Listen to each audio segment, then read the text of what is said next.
past 3 nights. We greatly appreciate it, and I know that on this final night, you are not going to be disappointed at all. To those who are connected online, good evening to all our online viewers, and welcome back to day 3 of our KLM course. Well, at this time, before I do any more of the announcements, I'm going to ask if you could turn your attention to the screens, and we're just going to look at some of the highlights from last night, and then I'll give you some of the announcements for tonight. Thank you, media team.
Well, we had an awesome time last night, and those are just a few of the highlights and wonderfully captured moments that we had there, but it's going to be better tonight.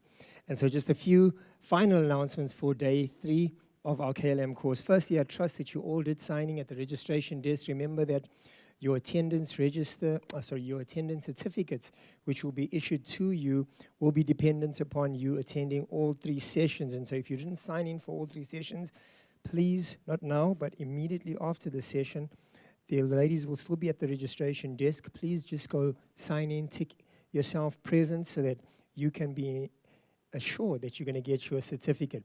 Also, please do ensure that your name and surname are spelled correctly, because we're not going to issue double certificates, and we want to make sure that you get the correct certificate with the correct name. And also check your email address so that it gets to you after the course, as well as the notes that Ps Nishi will be compiling from the 3 nights. Then our restaurant, again, is open, and we've got some lovely things there. You've been so awesome. You've been so hungry. All our stuff has been sold out over the past 2 nights. And so I know tomorrow is a holiday, and so you can take a little bit more time, but go get something to eat and drink. But also another reason to go into our restaurants. You saw some of the great pics there with the KLM photo frame. Now, we put the photo frame, I know some of the lighting wasn't too great outside here in the dark, so we put it in the restaurant where the lighting is great, but the food is even greater. And so go take your picture there. Please, you'll see the hashtags on the frame as well. Tag us, put the hashtags. We love to see all those photos of all your beautiful faces, and then you can get something to eat and drink in the restaurant as well. Yes, tomorrow's a holiday, so please, as long as there's food and drink there, we're going to be open. But once it's all sold out, then we're going to have to close up. But please do go, and there will be no time limits on you being there. You don't have to rush off home. And then finally, you can see these wonderful T-shirts, these beautiful T-shirts that we've got. I know some of our visitors wish they had some of these. But if you are part of our church and you're involved as a worker and have been actively involved over the past 3 nights, these are being worn by all our active workers. And so once again, we want to say thank you to Pastor Anu and Nishi. This has just been gifted to us by them.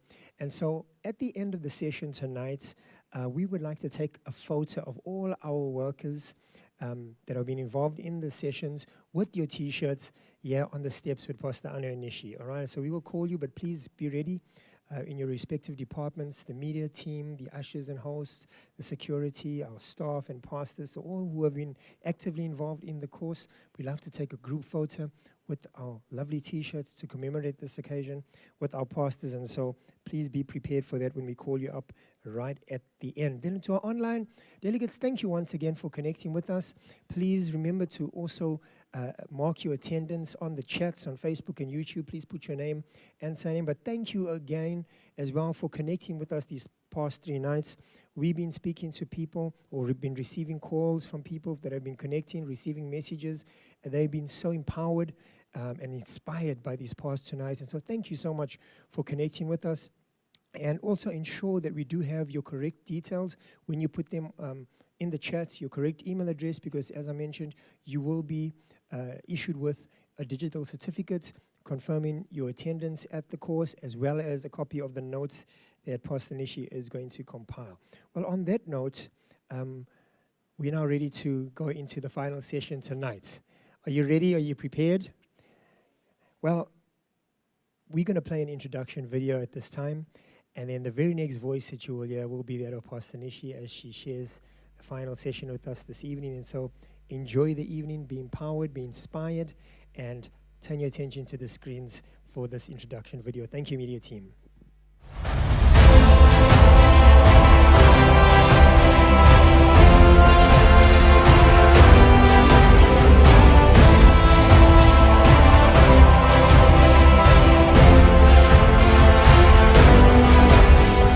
Change doesn't have to be scary.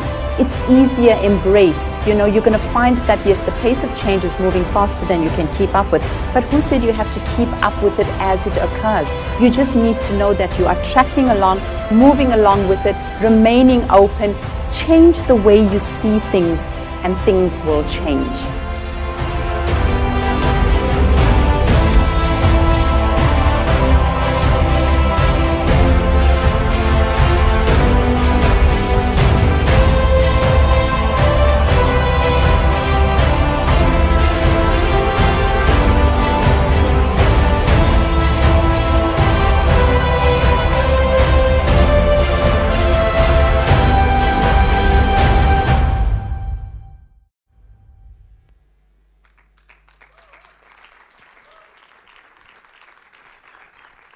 Well, good evening to every single one of you. And as I was standing there, I was just thinking, I had gotten so used to hanging out with you awesome people. I wish I could do it for a few days more.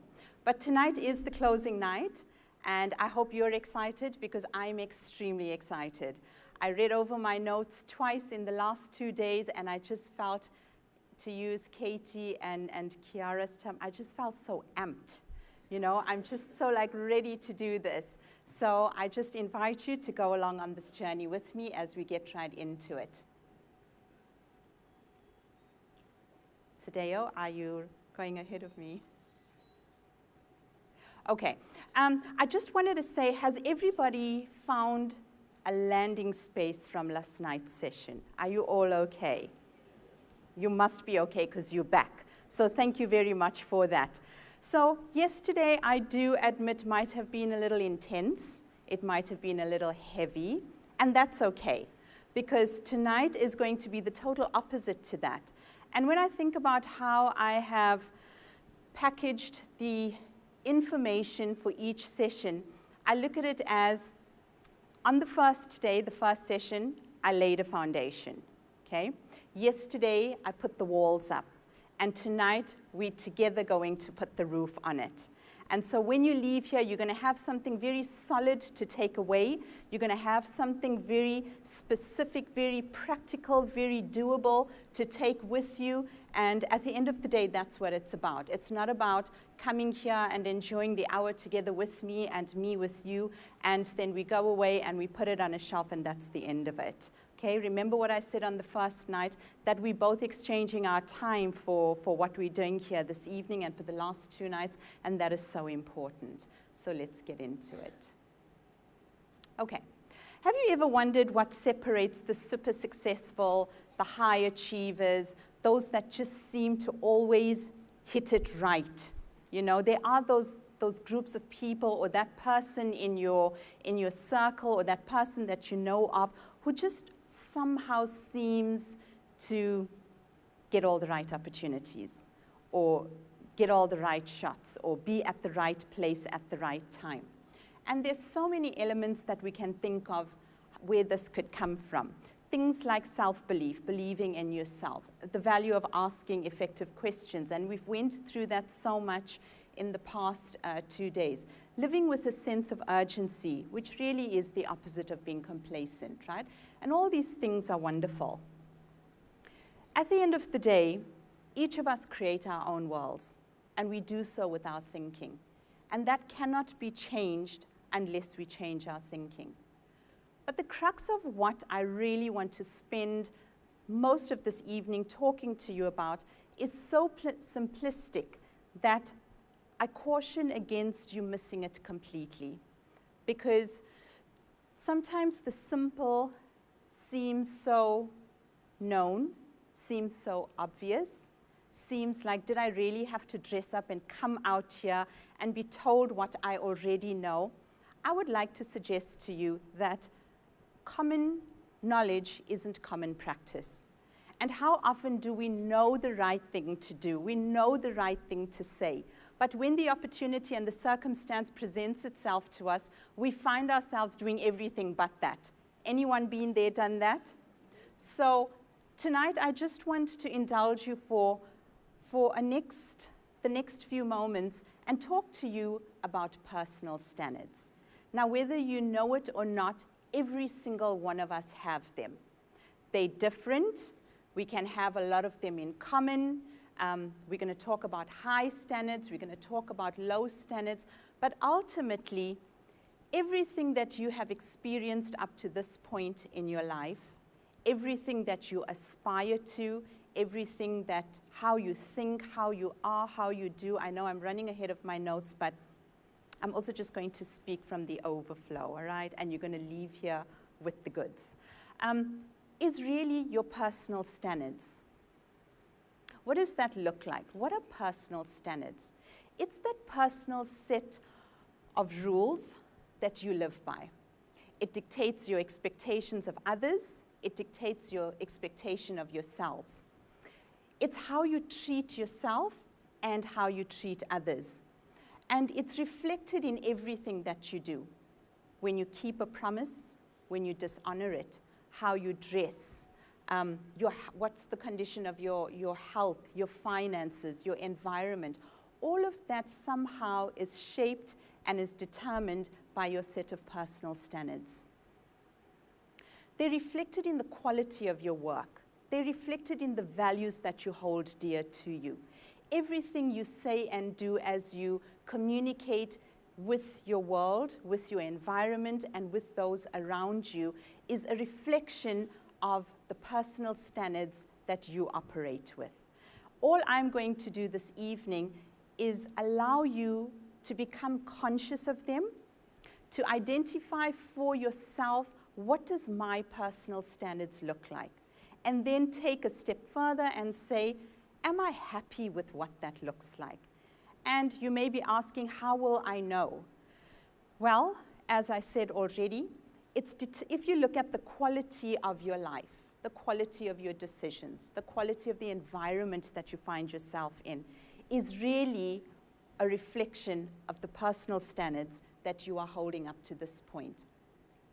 Now, here's the thing, that your personal standards are something that you are projecting constantly, whether you're aware of it or not.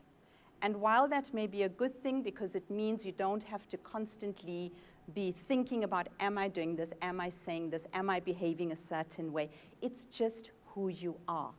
On the flip side of that, though, is you get judged by your personal standards.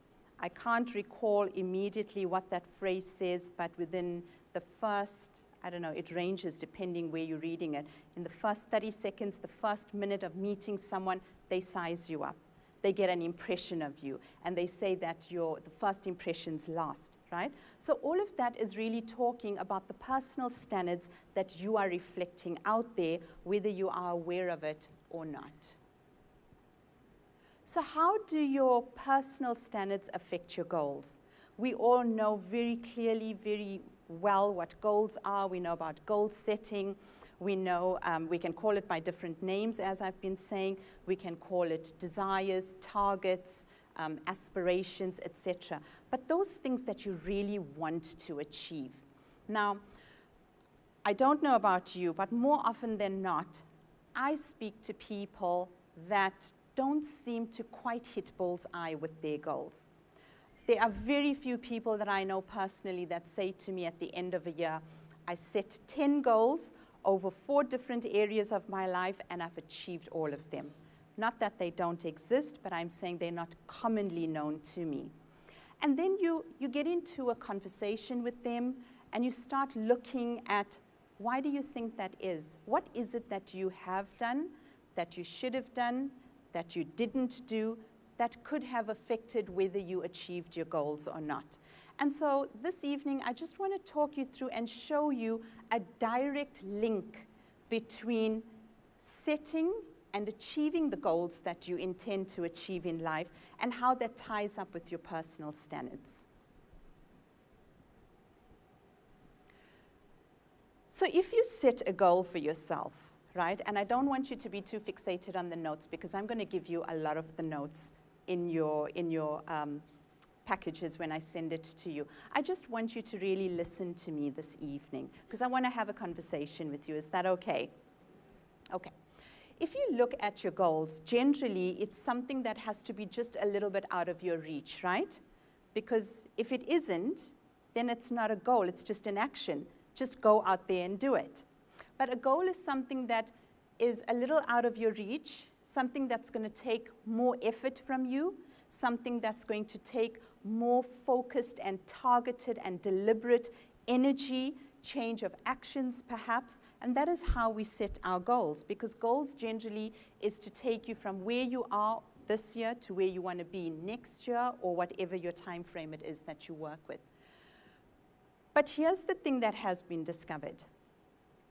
If your personal standards are not aligned with the goals that you set for yourself, the chances are you're never going to achieve them. You can do the right actions, you can take the right steps, and do all these things that, these dynamics that are involved in achieving your goals. And like I said, there's apps for it. You know, there's so many things out there, there's so much of material, there's so much of help that can take you to the attainment of your goal. But somehow you find that despite all of that, being so well-armed and well-equipped, you still seem to be missing the mark. And to achieve that goal, you have to really start by introspecting and looking at what are the personal standards that I'm living by. Why is that? You see, when you set low standards for yourself, and we're going to get into what that looks like just now, and I'm going to get you to write some of them down for you personally. How many of you did yesterday's homework? Well done. I can see that you're really, really serious about what you're doing. So when you have low standards of yourself, of others, of your abilities, what you're able to achieve, what you are able to do, it doesn't matter how wonderful, ambitious, positive that goal looks like. If there's no congruence between that goal that you're setting and wanting to achieve and the personal standards that you are upholding for yourself, it's never going to come together. Let me break it down with a simple example. Let's just say you're setting a goal to get a promotion or to just move up the ladder at least by 1 or 2 notches in your career in the next year, right? So that's a wonderful goal to have. You agree? But then when we go over to your personal standards that you hold for yourself, remember I said it could be conscious or it could be unconscious. And a lot of the stuff I'm finding that we need to change about ourselves seems to be so automatic to us that we don't actually see it anymore. And that's what's lovely about sessions like this. And that's what I enjoy about sessions like this, is that it makes you look at it in a conscious way. that you become intentionally aware of what is there that you don't really see because it's so much just a part of how you do and what you do, right? So you have that goal, and then you're taking the steps, you applying everywhere, you're doing better at work, you're making sure your superiors see you, you're taking more courses to upskill yourself, and those sound like all the right steps to take for the attainment of that goal, does it not? But here's the thing, somehow you get overlooked at the end of the year. And then what happens? You feel like this is not for me. It's never going to happen. You know, everyone gets the good breaks in life and I don't. But I just want to challenge you for a moment, if that is you or if that is something that you have experienced at some point. What were you actually thinking? What were you putting out there? What were your actions actually saying? Are you one of those people in your circle of friends or in your family or amongst your colleagues who says, I wish I was as lucky as him or her, or these things never happened to me? Or if you hear about somebody who had a really big break, you say to yourself, that's not the norm. That's not how it usually works.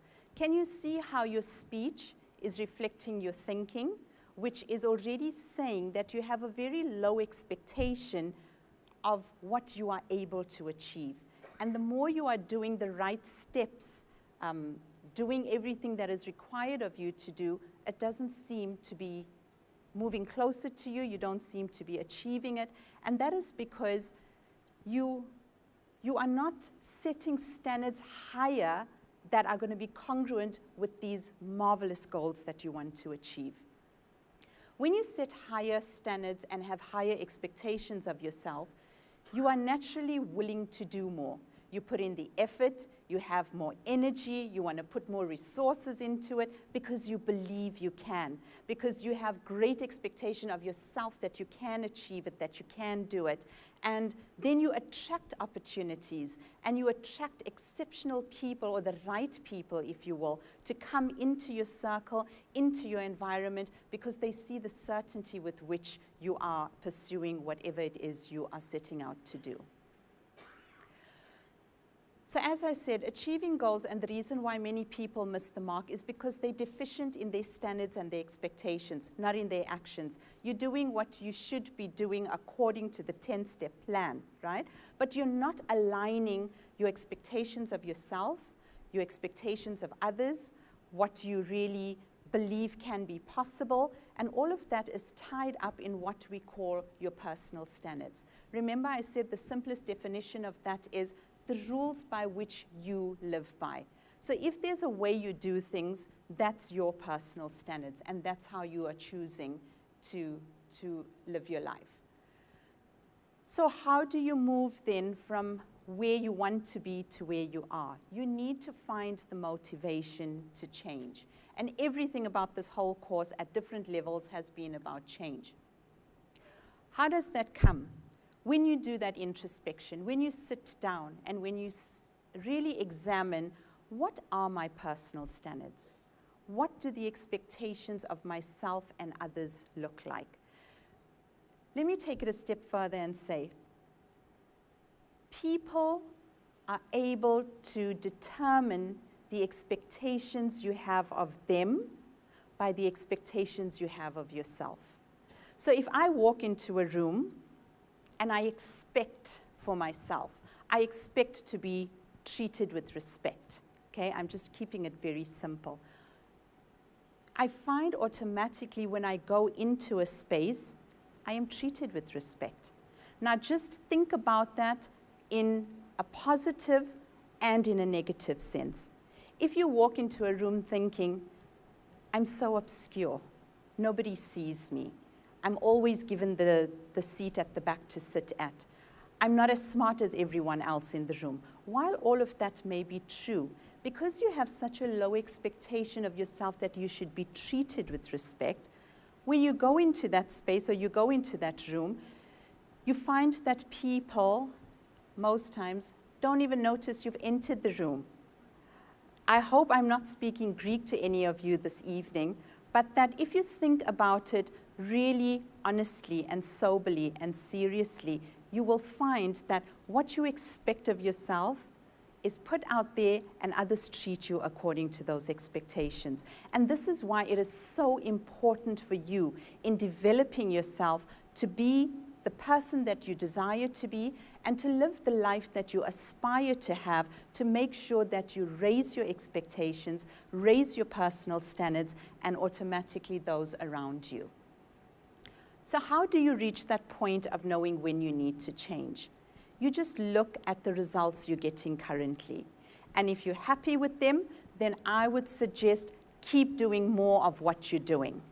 But if you're not happy with them, and if you feel that you really want more, but you're not sure where to change, how to change the circumstances and the results that you're getting, then you have finally reached the position where you are ready to change. And that is when you realize that enough is enough.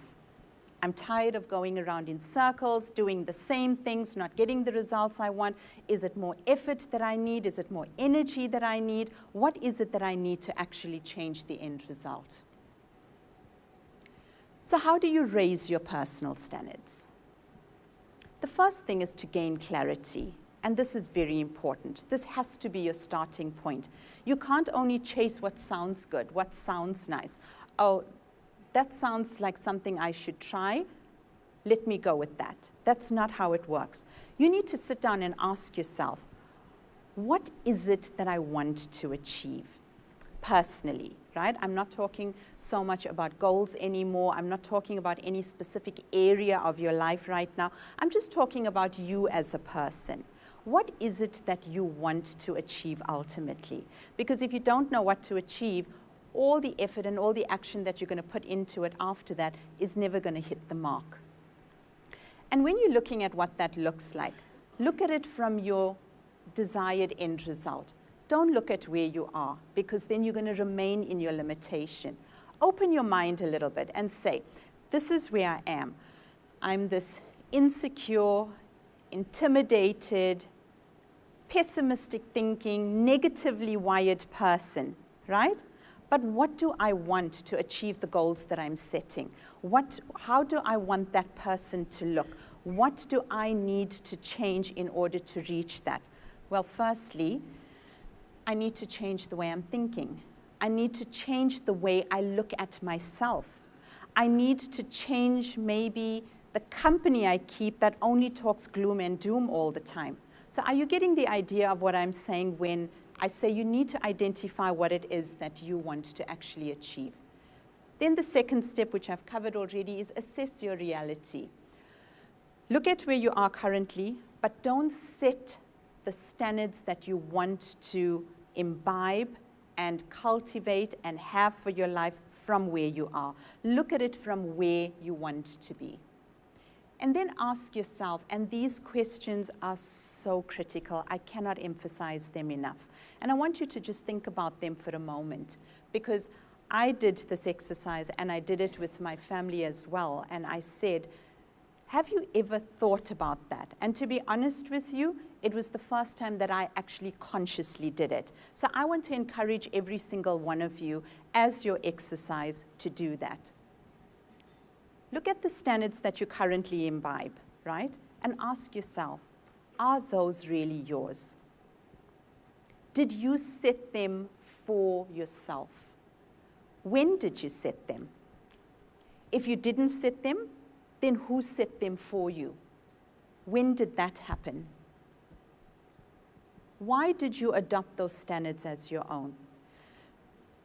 Now, may I suggest to you that, remember I said it's the rules by which you live your personal life, that the two main sources of those generally are your childhood and then your environment, right? The way things are done around you, the way things are said, the way the thinking that prevails around you. As you grow up, that becomes part of who you are, right? And then as you go along, they become embedded in who you are. And while there is nothing emphatically wrong with that, if you start looking now as an independent thinking adult, young adult, youth, and you're looking at the results you're getting and you're not happy with them, then I'd like to suggest that you look at the standards that you have set and the source of where they came from. It's important to acknowledge the origin of these standards, because while they may have served you up to a point in time in your lives, where you want to go now may look very different to where you wanted to go 10 years ago. The person that you want to be now, with all the exposure, all the experience, all the knowledge, all the environments that you've been exposed to, may look very different to the way it did 5 or 10 years ago. So that is why it is very important to do this introspection and to see that, are they still sitting well with the direction you want your life to take, right? So it becomes very, very important to do that, because you're going to find as we go along in our notes that you are going to start having to look at the ones that are not serving you well anymore, or the ones that may never have served you well before, but you didn't actually realize that this is the way I do things. This is the way I think. This is the way I behave, and that is what I've been attracting up to this point. What is the next point in trying to raise your standards? To find inspiring role models. Now, let me be very quick to say that when we talk about role models, it seems that people look at an individual who, for example, is very successful in business, right? They're winning all the business awards and they're doing marvelously. And then we think, that's what I want to look like. That's who I want to be like, And then you adopt that person as your role model. But here's where I want to caution you. Having a role model doesn't mean you just imitate and copy everything that person does. Please understand that. Number 2, you cannot have, or I don't think personally, that a role model necessarily has it all together in every area of their lives. So if you're great in business and you're getting all the awards, clearly you are doing something right. That is where your strength lies. That is where your passion lies. That is where your talents are really coming to fruition. But it doesn't mean that you're necessarily the best person to follow of what a marriage should look like, the best person to follow of what a solid person as a friend looks like. If I want to increase my family values and build a stronger family unit, I don't know what that looks like, but I'm looking at you as this all holistically have it together kind of person, and we think that that's how it works. I would like to rather suggest to you, look at the different areas that you want to achieve in. Look at the different areas that you really want to see accelerated growth and development in. And then look at those people that are projecting that in those specific areas, which means what? And remember, all you're drawing from them is inspiration. You're not going to them and saying, give me your 10-step plan, what should I do, how should I talk, etc. Right? You are watching from a distance, you're imbibing, you're trying to be in their presence and around them to see how they behave, how they talk, how they respond, how they react to things that happen to them. And then you take what is going to work for you. So if you do it that way, then that means you won't just have one role model, right? You may have someone that's a role model to you in business. You may have someone that's a role model to you for wanting to expand and increase in your career path. So that is just something I wanted to leave with you this evening. That don't look at a strength in somebody successful and think that that is all-encompassing. And then if you see, and this is the other reason why I suggest you don't do that, because I've had that experience. If you make that person the core focus of what everything you want to achieve should look like, and then you find that there's something that comes to light that shows there was really, really a deep embedded problem in one area, one aspect of their lives, it can be so deflating. You can feel so disappointed. And you suddenly feel like, you know, nobody is worth following. They appear to have it together, but really they don't. Is it for real? Isn't it for real? But in all fairness, what has happened? You have seen them publicly being so strong and so successful in business, and you for yourself assumed that that's what their family life looks like. You've assumed that's what their marriages look like. You've assumed that they've got it together in every other area of their lives without them necessarily having claimed that, and then here you are sitting all disappointed and feeling like your role model, your hero, has now fallen, and so where does that leave you? Then set clear standards once you've done that. Be very, very intentional about it, right? Look at every area, identify the set of standards that are important to you, that you want to imbibe, that you want to follow. And then what's the next step? Then you have to create new habits, new actions. And here's where I really, really want to pause and say to you, don't try and be Superman. I know you're all going to leave here so inspired and so motivated this evening, but what I want more than that is I want it to be lasting. And the way to do that is not to overload yourself. Because when you go back to work on Friday, go back to your home on Friday, go back to normal life in a sense, you're going to find that if you set, I want to change my health, my fitness, my business, my this, my that, and I want to do it all at once, you're going to find that life is actually quite busy. And you don't want to make this a full-time job because something is going to suffer. So what I want to suggest to you when you're going on this journey is please take small steps. I cannot emphasize that enough. Trust me, when I was way younger, I thought it was so easy to do it all. You just needed a session like this, you go out, you make up your mind, you decide, I'm fixing this, that, and you all ready to go. And then you find halfway down the line that you still have to go to work, you still have to go to school, you still have to see to your family, you still have all these unexpected events that you have to deal with, and then you find that all your plans are falling behind, and then you just feel like this doesn't work. No, it does work, right? But that is why identify the clear standards and build on it incrementally. Small steps really make up the whole journey. So as I was saying, this is going to take change in your actions, change in your thinking, change in your habits, change in your environment in some instances. There are some people, I like saying it like this, I will love you, but from a distance. Because where I'm going, we're not talking the same language, we're not thinking the same way, we're not believing the same way. So you're great as a person, and I love you as a person, but I cannot keep close ties with you. So these are some of the really real changes that you are going to have to consider making. And then utilize the pain and pleasure principle. What does that mean? Firstly, hold yourself accountable. It's so important to do that. So it doesn't just become, again, pie in the sky, right? We sit down, we talk, we're also excited, we also, energized that we want to change everything. And like I said, it fizzles very quickly when you overload it. It's like having indigestion. You just really need to feel better. So hold yourself accountable.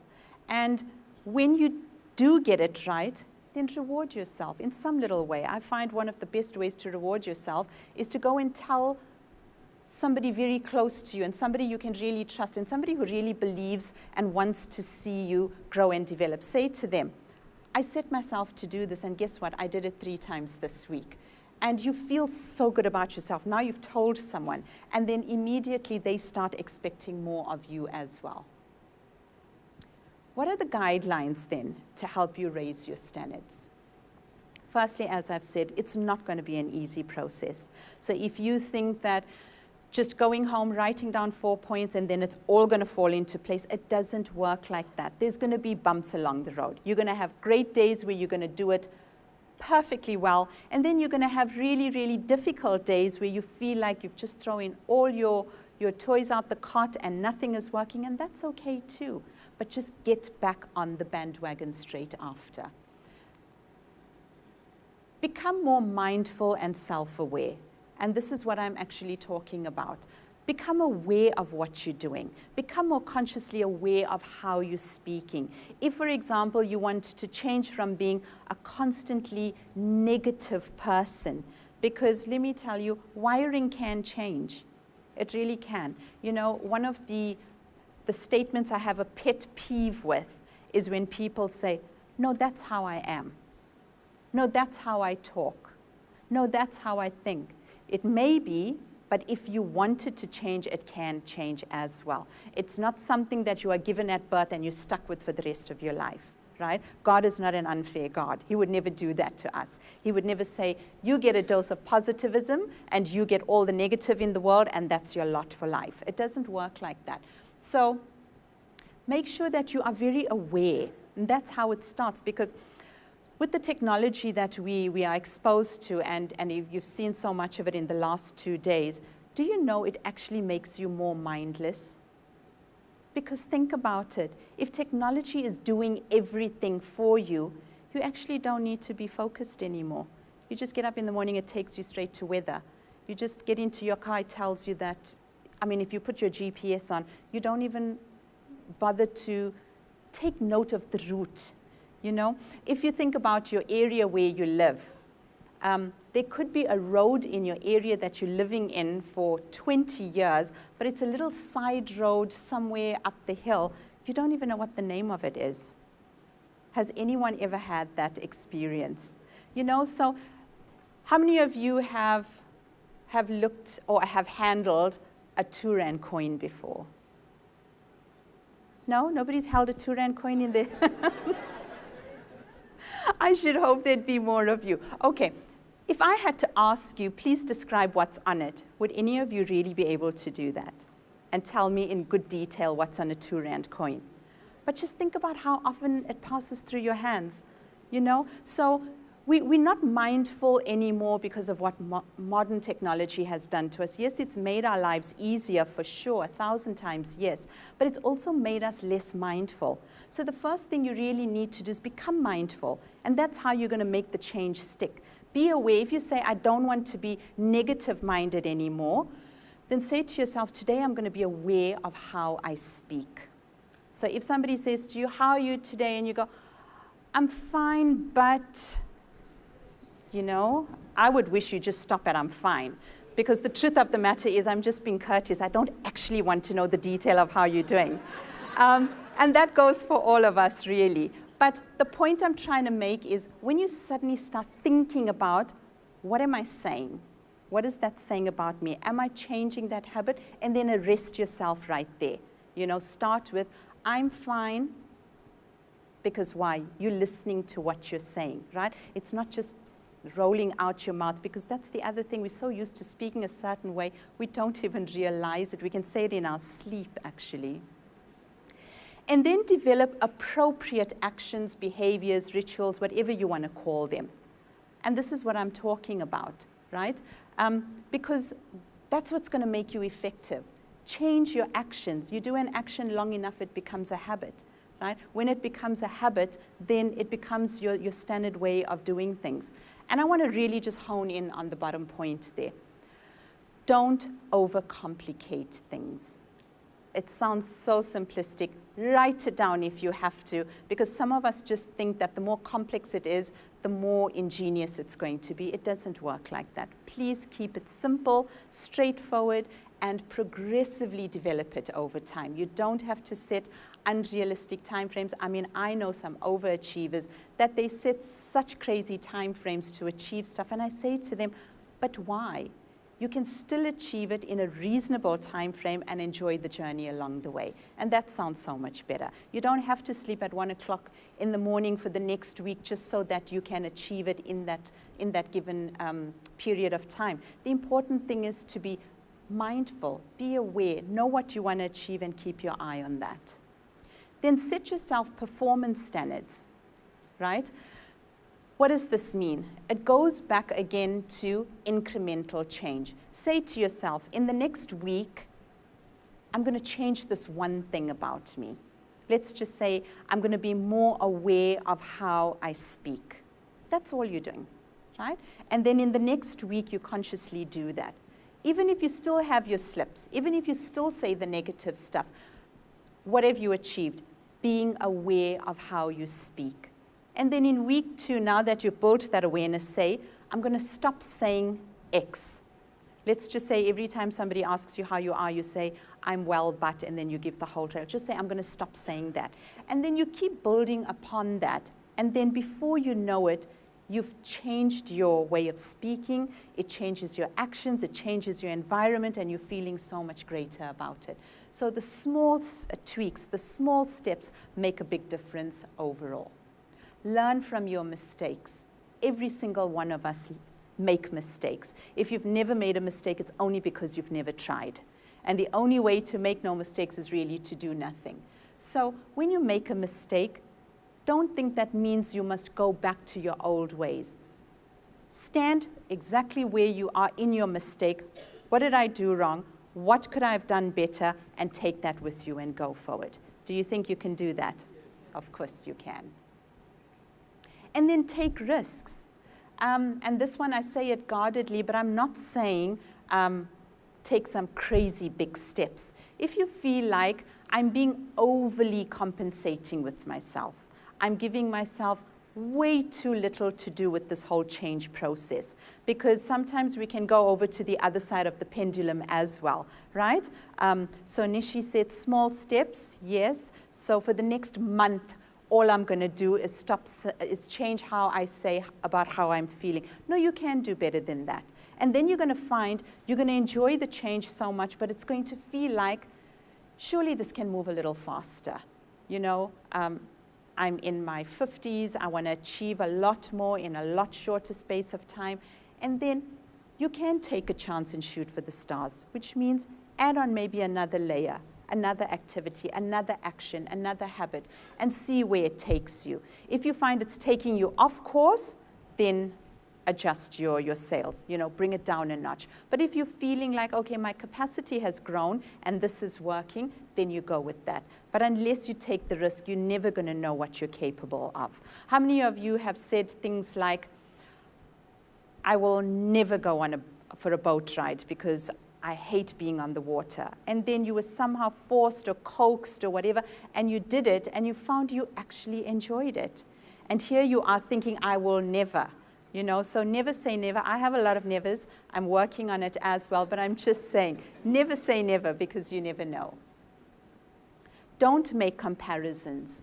And I was thinking as I was getting ready this evening, especially to all the young people in the house, if there's two things, two big C's I can leave with you specifically, because I know how difficult it is to be a young person in today's world. Not because I'm one, even though I look it, thank you, but because I have young people that I have raised. Never ever make comparisons. That has to be one of the biggest killer of dreams, the biggest killer of change, the biggest negative effect on you wanting to develop and improve yourself in any way. You see, what we don't realize is if you're trying to achieve something, right, and you have your unique set of circumstances, you have your own challenges to deal with, you have your own limitations you've got to work through, but you want to reach this point. Now remember what I said, you're working through your own unique situation to get here. While you're looking ahead, you see this person who's already there. And they're your age, they go to the same institution you do, or they work at the same company that you work for, and you look at them and you think, it's never going to happen for me. Just look at them. They've got it all together. They've achieved it. They're doing so well. But you don't know what their circumstances look like. You don't know what hoops they've had to jump over. You don't know how much harder or less harder than you they've had to work. You see, all of us have our own paths to walk. We all can have the same dreams, we can have the same goals, we can have the same aspirations, and that's great. But never make comparisons in your journey getting there, because then you'll actually talk yourself out of it. Don't get complacent. And this is especially true of high achievers. If you think you're doing well or you are winning in a certain area, Don't settle for that. Don't suddenly feel like I have arrived, because then you're setting a ceiling on how much higher, better that you can do and you can be. As I've spoken through yesterday, change is happening at such a rapid pace. So your great today may only be good in the next 2 years. So constantly challenge yourself, constantly look to improve yourself, develop yourself, and don't get complacent if you think you're doing well. Don't lower your standards either if it's not going the way you want it to go. It's not a time to settle when you hit a wobble, when you feel like you have made a mistake. That is the time to actually put in more effort, more resources, and understand that you are on a journey to get somewhere. And that destination is so important to you that you're not going to get sidetracked or distracted by any of the hurdles that come along the way, because, I mean, none of us can say we've had it so smooth sailing. There's never been a challenge, there's never been a hurdle, there's never been a wobble in the road, but it's how you deal with that. So I just want to say, don't settle and don't lower your standards. And that for me personally has worked so marvelously well. So when you look at people and you see them winning in a particular area, always remember it's based on the internalized expectations that they have, both of themselves and of others. So I treat myself with a lot of respect, and I expect others to treat me the same.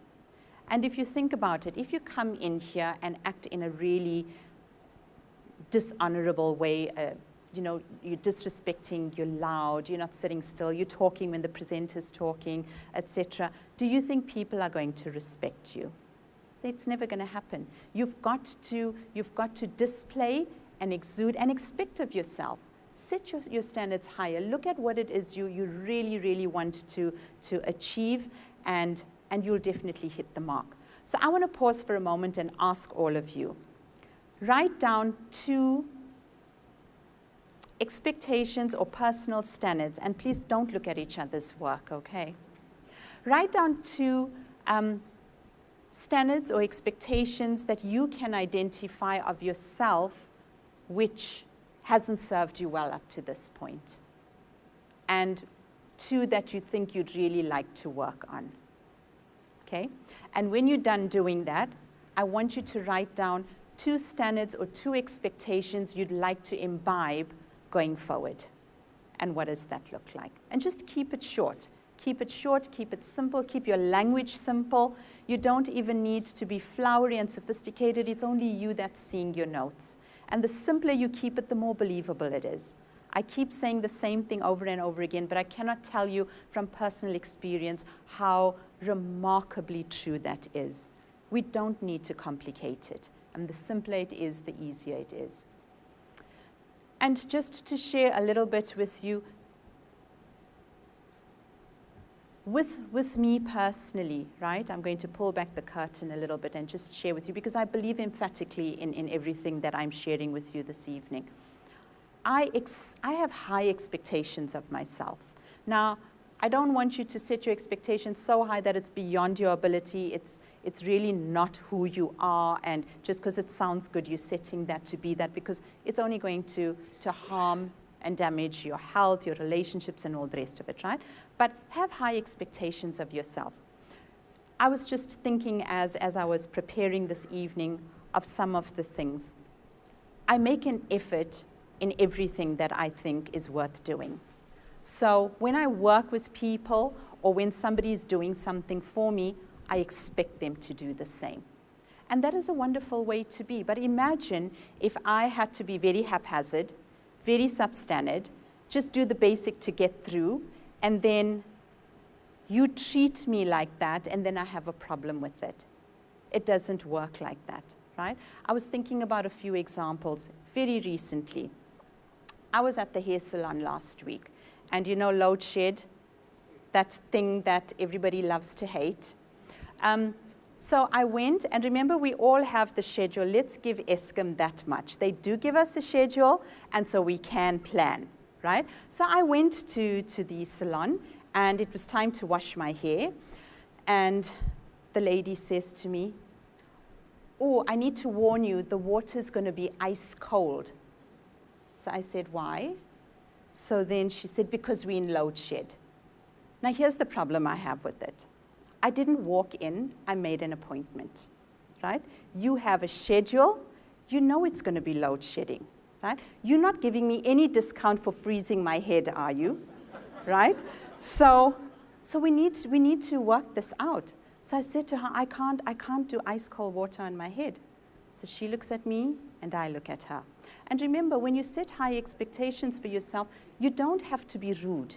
You don't have to be arrogant. And you don't have to be unreasonable either. But I always do that. I flip the switch. If I was in her position, is there something I could do? And if the answer is yes, then I have that expectation that they must do it. So then she says to me, and then in the meantime, while this is happening, the other clients are busy being lined up, and the expressions, that's when I decided not happening. I am not going to be doing that. You know, there was like screeches and, ooh, that's cold and icy. And I thought, no, I didn't sign up for that. So then she's looking at me, I'm looking at her. She says, I don't know what to do. I said, do you have a kettle? And she said, yes. I said, how about you go boil the kettle? So I waited an extra 10 minutes. She boiled the kettle, she diluted the water, and I had a lovely hair wash. Now, what is the point of that, right? The point of that is I expect to be treated a certain way because that's how I would treat you if you had come to my salon. And then I walk into a store and they don't, and then I pay with cash. And the lady says to me, sorry, we don't have change. I think it was 20 Rand change that I needed. She says, and it's in a mall, right? So she says, sorry, we don't have change. You have to use your card. And I thought, oh, that's not very good customer service. I wouldn't treat you like that. So I had my card with me, right, but just track. So I thought to myself, that's not making any effort, and yet I made the effort to come into your store and make the purchase. So then I said to her, what if I don't have a card? She says, well, then I will have to go and make change. So I said, there you have it. And so she wasn't very happy, but we left on a very good note. All she did was send somebody next door within 2 minutes. I had my 20 Rand, I was put on my way, and everyone was happy. It's all about expectations. When I was a young person growing up, sitting on campus in groups, and somebody was in my group at that time, he wasn't invited, he was just somehow in the group. But he'll bear me out when I say this. We were a group of males and females, boys and girls, right? Sitting in this big group in the quad, having a good old jolly chat between lectures, and somebody would use a bad word. Do you know what stood out to me? I never announced to anyone that I'm a Christian. I never announced to anyone that I don't swear. What stood out to me was he immediately turned to me, the person who used that word, and said, I'm so sorry, Nishi. But I thought to myself, there's other females in the group. You know, how dare you? You should be apologizing to everyone. But then you mature and you move on in life and you realize it's because of how you treat yourself. It's because of what you expect of yourself and what you put out there that people can automatically do that. So I really just wanted to lay that a little bit before we go into part B to say to you, it's good and it's necessary to have high standards and set high expectations for yourself because you definitely are worth it, you deserve it, but make sure that you also display it. Part B for this evening is learning from the already successful how to get there. We don't have to reinvent the wheel. You know, we can just look at those who are doing it, who are getting there.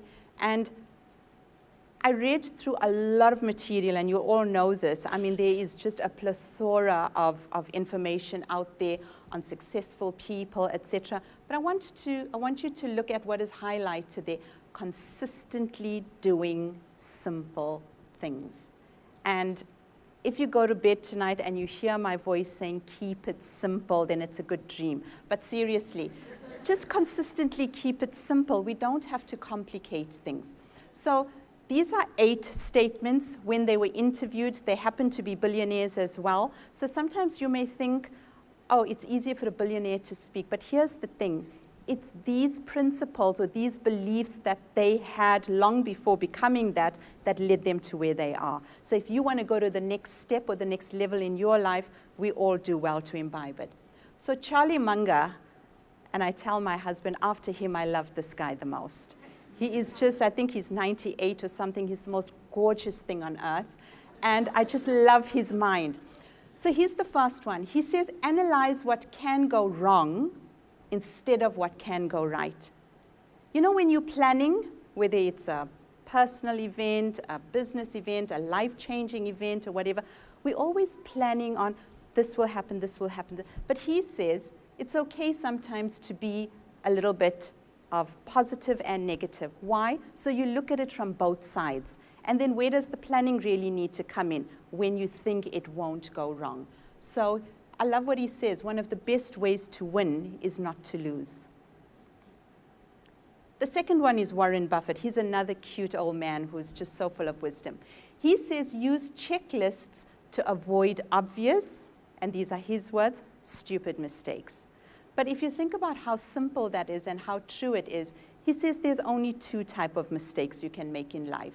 Those that are stupid and those that are ignorant. The ignorant ones happen when you don't know better. The stupid ones happen when you do know better, but you still do it. And I think we can all say we've been there, done that at some point. Then Ray Dalio is somebody I'm really warming up to a lot of recent. He's just a brilliant mind. He says, learn how to think independently so you can be smarter than everyone else. What does that mean in essence? In a nutshell, it's just being able to stand up for what you believe in or for what you think is right, even when the whole train of thought is saying contrary. Now, is that easy to do? Not in a million years, no. But is it worth it? Absolutely. I mean, I have resigned from boards just because I felt like we come around the table where everybody wants to talk at the same time and nobody wants to listen, and I don't know how to have that conversation. And then when you do have that conversation, then everybody is very upset. So what do?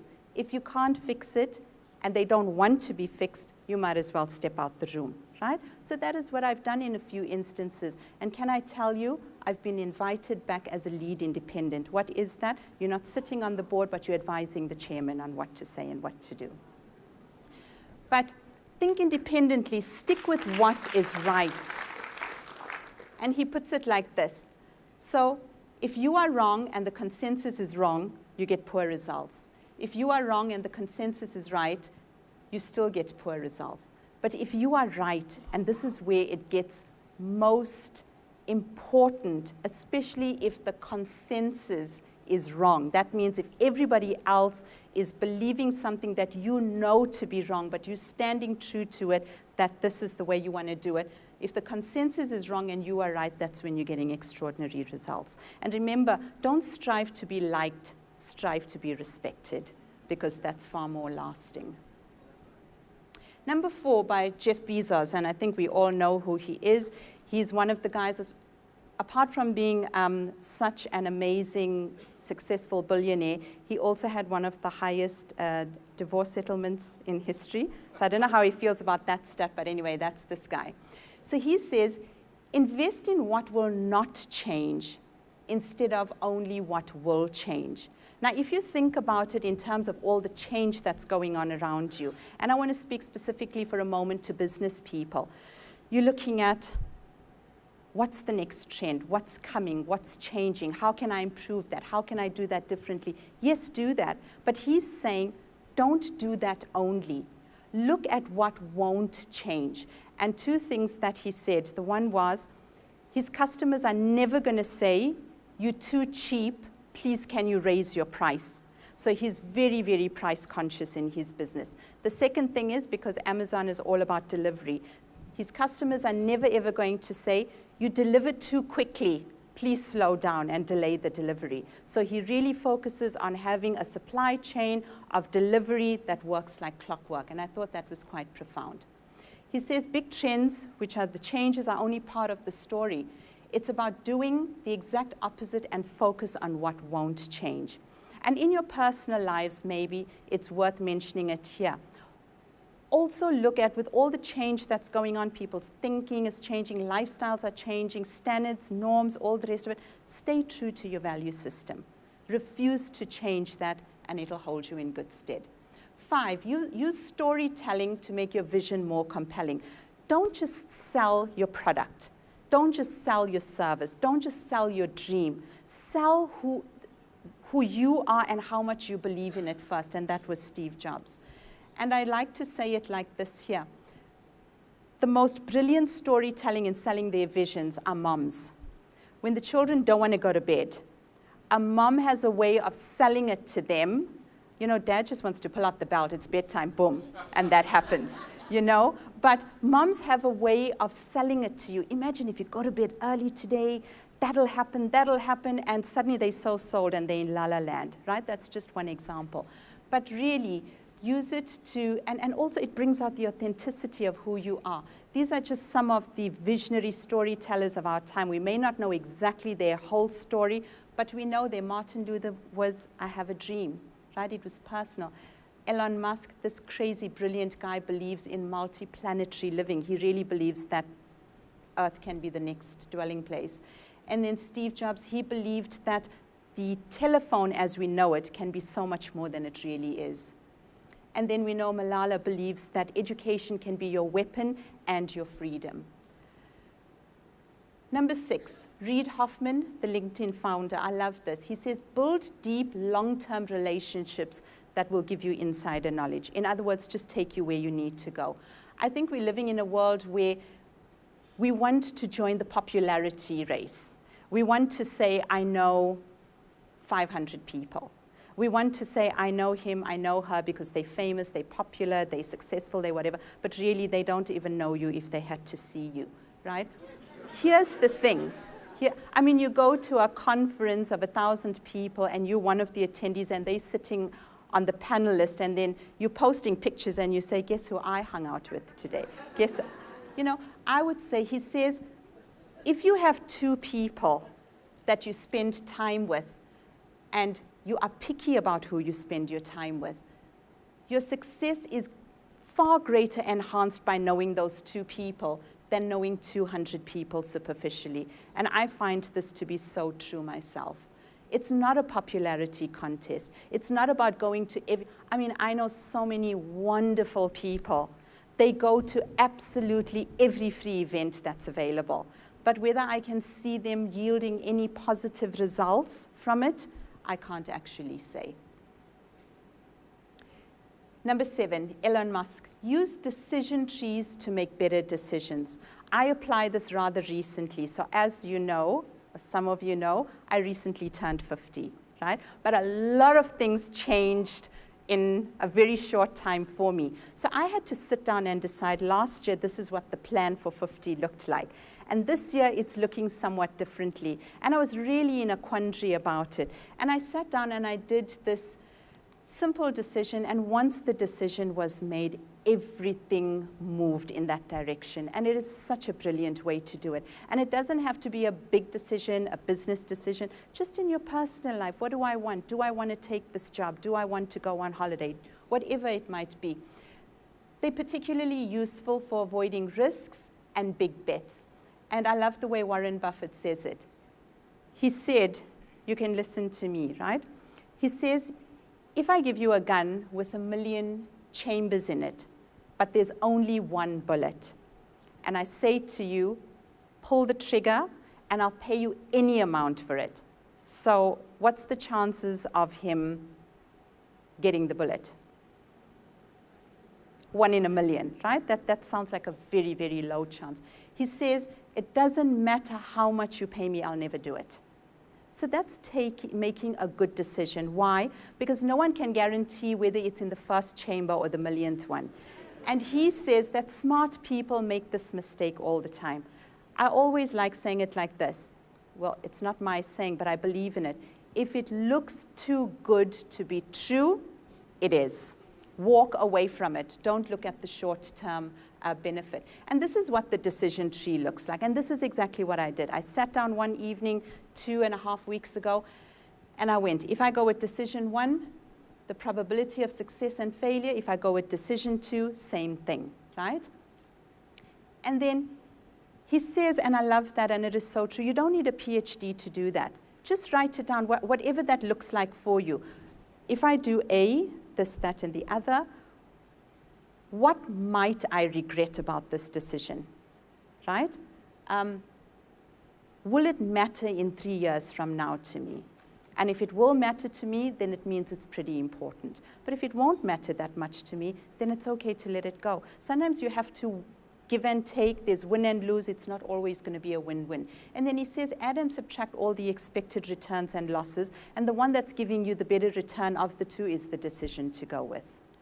It really is that simple. That's what I've just run through now. And then the final one.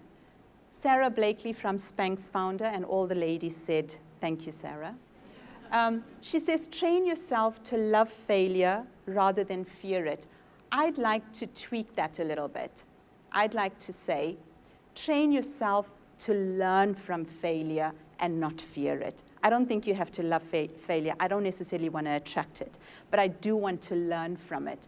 Because if you think about it, whatever negative, difficult experience you've had in life, whether in business or in personal, your greatest lessons and growth have come from that. It has not come from all your victories, your wins, your awards. Those are great and they spur you on and they inspire you, but they don't help you grow. So learn from them. And this is where I want to conclude. The workshop has come to an end, but what starts for you from today? Do you have your word? Have you went and discovered who you really are? Intentionally changing and learning to keep pace with your world. Ultimately, your best investment is to make the change, to go out there, take the first step, and be a more successful you, because you definitely can. Thank you very much. I just want to say,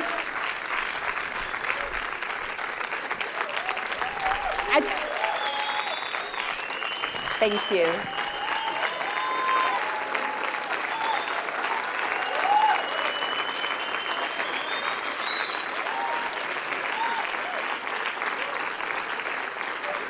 Sorry, maybe I got the order wrong. You're going to have to just reserve that applause. I just wanted to say one thing very quickly before we hand over to the host. Just 3 very quick thank yous. The first one is to the host, my dear husband, senior pastor of NCF, who put all of this together with all the planning, and then to the entire KLM team, headed by Pastor Sadeo. You really have been the most awesome team in the world to work with, because this was a new project for me, and you just made it so seamless. I thank you so much. And then third, final, and best of all, is to you, audience. I have never had to do a project before where it had such diverse people from different sectors, spectrums, ages, interests, and all the rest of it. And you have been so gracious, you've been so absorbing, you've been so engaging, and you've made this so easy for me. So for that, I say thank you.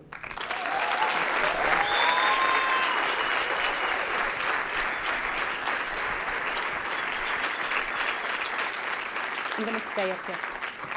Thank you so much, Pastor Nishi. Thank you, everybody. You may take your seats just for a moment. We're going to draw this to a close very shortly, but wasn't that awesome?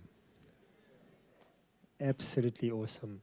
Now, we want to do more of this, and as Pastor Anu, I think, mentioned on the first nights, this is a type of first fruit in that it's something that we've launched for the first time, but looking to do it on an annual basis. And so we want to do other things like this as well. And so in order to do that, we need your assistance. We need your feedback. We need your input. We need your comments. And so on your seat, you'll see a little slip of paper like this with a QR code.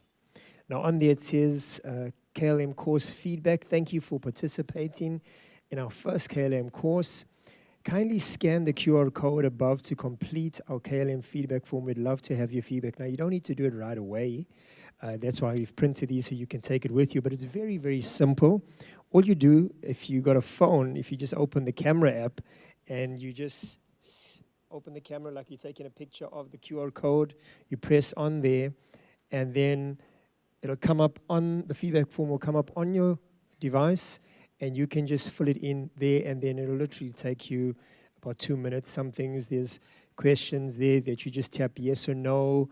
For example, please rate the facilities average, good, excellent. You'll just click whichever one you're selecting, put your details in there, and then of course we'd need some feedback from you, some points of how we can improve, etc., etc. And so we want to ask you, we'd love to hear your feedback because we want to be more excellent. We want to do better.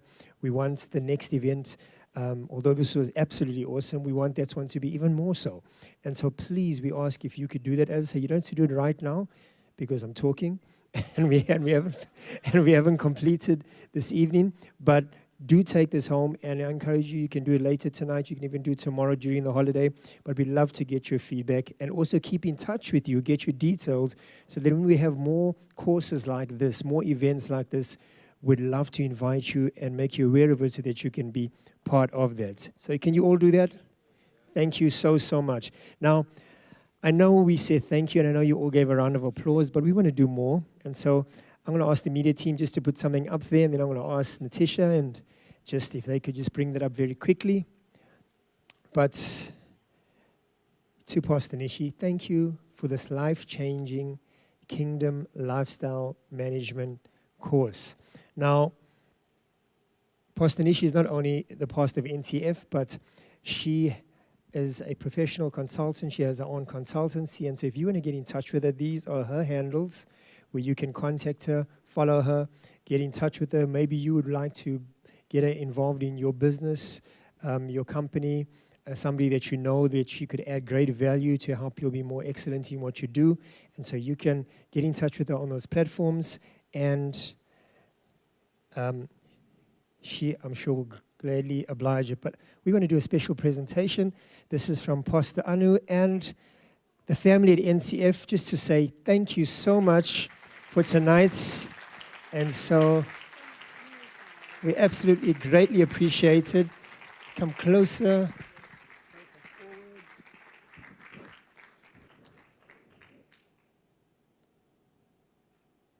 I should go on the other side, eh? Yeah.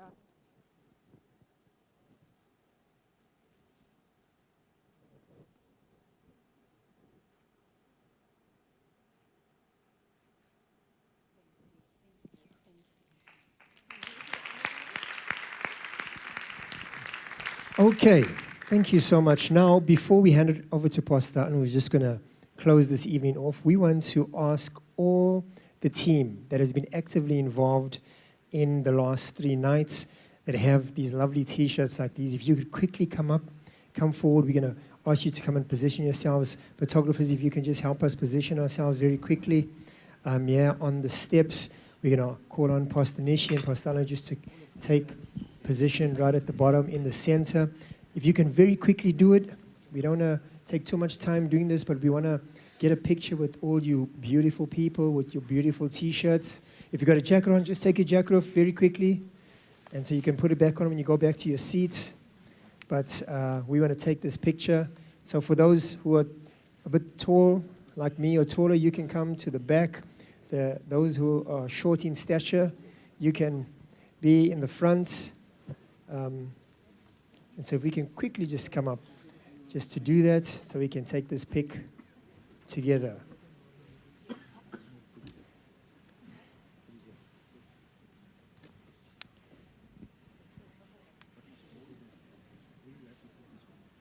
All right, you can come up as well onto the top here, because we don't want to be too wide. So we want to get everybody in the picture. We need a few more people on that side. Is that what you're saying? Okay, if everybody can just take a few steps to the left, to the left, to the left. All right, a few more steps to the left. Come this way. Thank you, Tandi. All right, is that balanced, Tanashi? Are we all fitting in?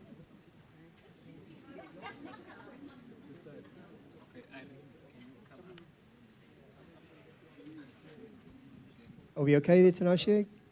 All right. All right.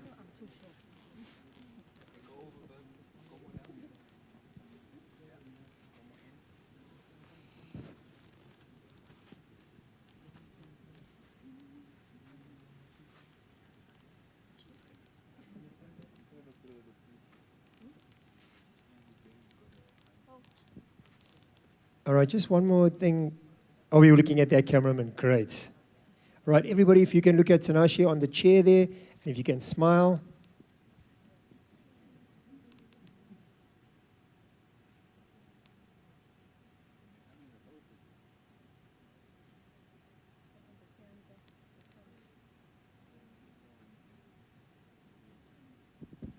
Thank you so much, everybody. Bless you. Thank you for all that you've done. You can make your way back to your seats.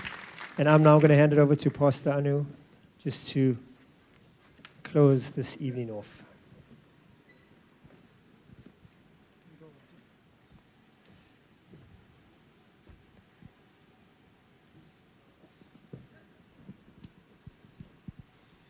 Thank you.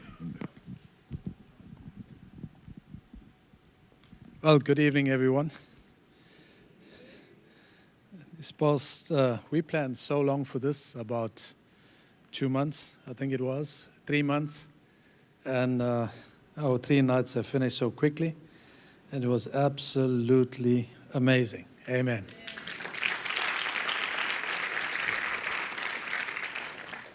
Thought-provoking, impactful, insightful, a call to action, change, shift, paradigm. These are some of the words that come to mind as we reflect on the past 3 nights. We are, without doubt, called to a higher standard of accountability and responsibility. Nishi, you have left, or should I say Pastor Nishi? Nishi, there's such a broad spectrum of audience. You have left an indelible mark etched in our hearts and minds. And for that, we are so grateful to you for sharing your knowledge so freely with us. You have left us with so much to ponder, to question. I remember in one of the sessions you said, ask questions. You've left us so much to ponder, to question, to consider, and to reflect on as you challenged us to undo old paradigms and to shift gears in our thinking and believing. Thank you for the download of grace, wisdom, and knowledge. For us as a family of God here at New Covenant Fellowship, all relating ministries, the secular world, the business leaders, friends, associates, you have forever altered our lives and destinies, and for that we say a big thank you to you.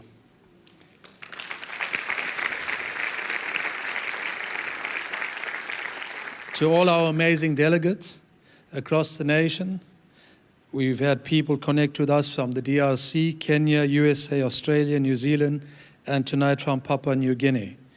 Who made these 3 nights so successful. We salute you for joining us nightly and for making an investment in your self-development.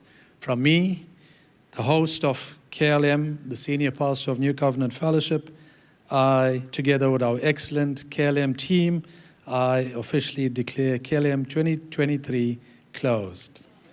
Thank you, good night, and God bless you, all you amazing people. Hallelujah. See you soon. Hallelujah. Thank you, thank you, thank you. Thanks, Pastor Anu. On your way out, please, just a reminder again, our restaurant is open. Please get something to eat and drink, but also our KLM photo frame is there. Before you go, please do take a photo in the frame and tag us, put the hashtags, include us, and have a great Freedom Day tomorrow. God bless you. Good night.